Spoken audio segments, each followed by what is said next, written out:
inviting me to be here today.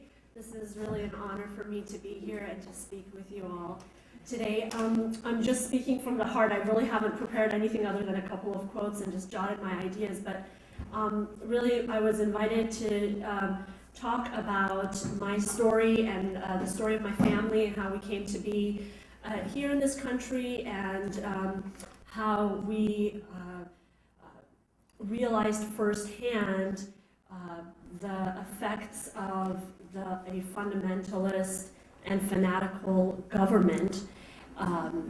So, as you all know, in Iran and the Middle East right now, there is a lot of government fanaticism and fundamentalism and religious persecution. And basically in 1979, my father was, Badiullah Farid, was imprisoned in Iran for his religious beliefs as a Baha'i. And my father, the history of my father is that he was an active member of the National Department of Education. He was an assistant to the Secretary of Education in Iran. He practiced law as well. And he was a founder of an interdisciplinary curriculum whose goal was to bring about unity through diversity and to set up a system of open-mindedness and learning. And so his goal in life really was, foremost, was education and open-mindedness and to create an environment of learning for the whole country.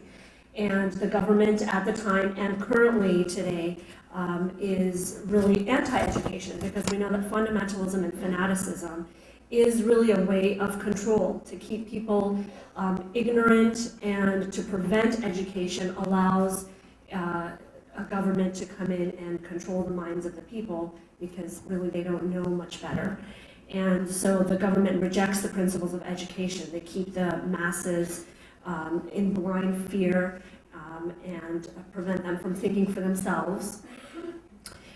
My father, whose religious belief and his principles really were against this way of system, was imprisoned in 1979. He was 18 months in prison, he was tortured, and then in 1981 he was executed in front of a firing squad.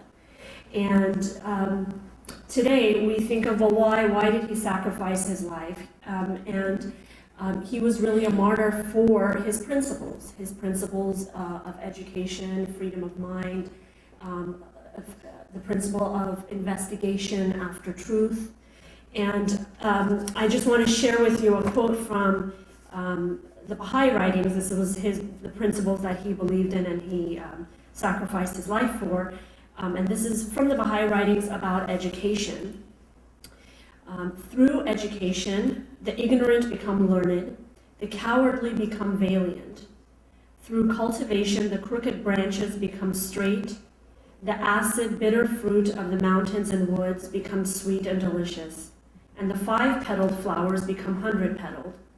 Through education, savage nations become civilized, and even the animals become domesticated.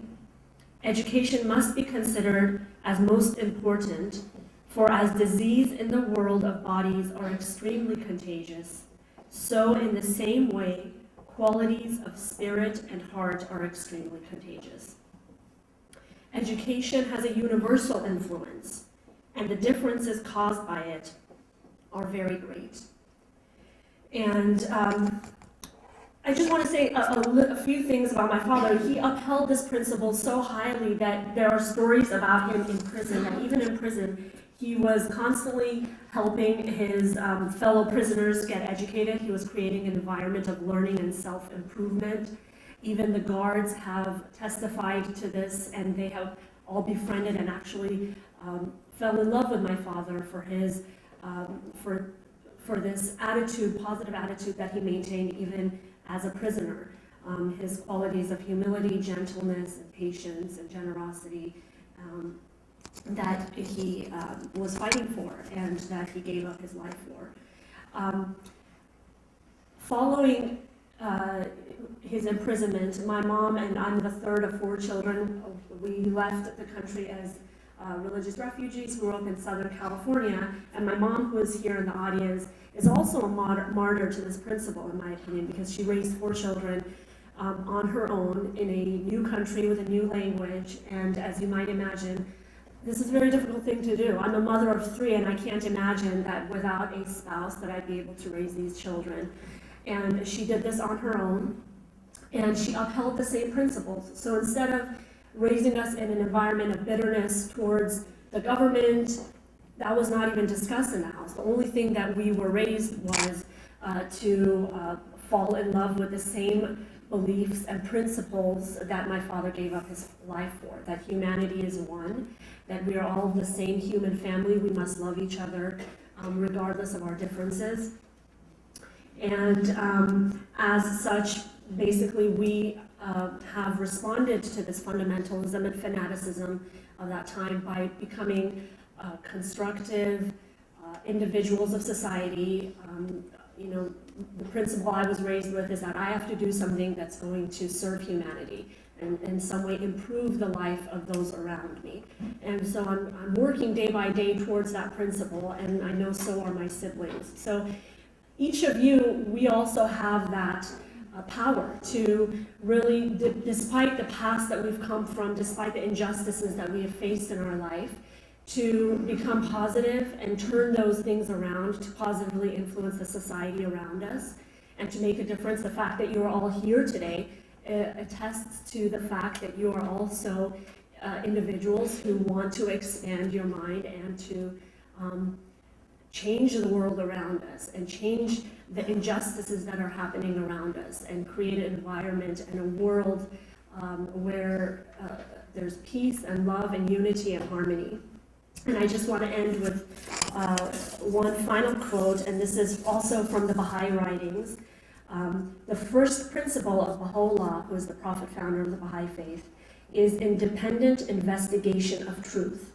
That is, all the nations of the world have to investigate after truth independently and turn their eyes from the moribund, blind limitations of the past ages entirely. Truth is one. When it is independently investigated, it does not accept division. Therefore, the independent investigation of truth will lead to the oneness of the world of humanity. Thank you.